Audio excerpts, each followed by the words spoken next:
If your job involves lots of bending and lifting, or you have to work at a low level sometimes, near or even on the ground, this video will help you to ensure that you don't develop problems as a result. So with bending, most of us have heard the word bend with your knees, but what does this mean exactly? Well, it means that rather than bending your spine and keeping your legs practically straight, which places a huge stress through your spine and back muscles, putting you at risk of injury, you try bending in a way that keeps your spine as upright as possible, using the big powerful muscles of the legs to do the heavy work instead of your spine. Now, there are a few different ways to spare your spine, and I'm going to show you 3 ways that you can bend in a healthier way. First, the hip hinge. This involves keeping your spine in the same position and using your hips to do the movement.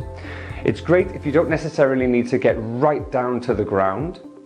You keep your knees nice and soft, meaning they're not bent, but they're not locked out either, just a slight bend in them. Then, keeping your chest lifted and a nice arch in your lower back, send your bum backwards to initiate the movement. The bending is therefore happening in your hip joints and not in your spine and your knees. Use your buttocks or glutes and hamstrings to support and lift you back up to the standing position. Next, the golfer's pickup. This is best used for picking light objects up from the floor, like when you drop a pencil or something you can pick up with just one hand easily. For this technique, the knees do not bend. You keep your lower back straight and send one of your legs back to act as a counterbalance as you reach with one hand to pick up the item from the floor. Think also about keeping your chest reasonably lifted, and the other arm can also help to provide balance. Finally, the squat. When bending to lift something heavy or to get quite low to the ground, use this technique. Try keeping your chest lifted and arch your lower back as if you're trying to stick your bum out. This will help fix your spine and torso in its strongest position.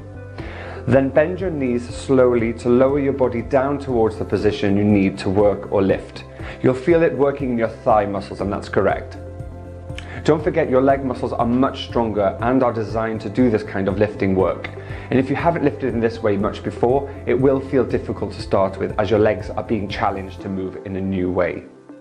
If you find that this is always a struggle, or that you feel really weak or your thighs ache all the time, it's time to start doing some strengthening exercises such as bodyweight squats or lunges to improve the strength of your legs.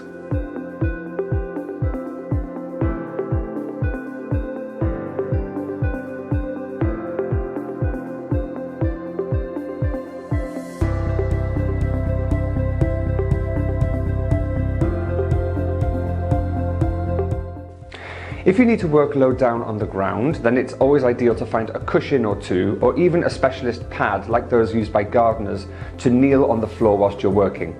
This is much better for your hips and lower back. If your knees cannot take the pressure, then either use more padding or try a single leg kneel instead.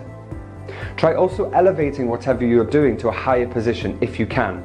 For example, if you're helping someone elderly with their footwear, or you're helping a child with their shoelaces, or maybe you're even changing a baby on the floor, try elevating your work onto a box of some kind to make it easier for you to keep your lower back in a healthy position.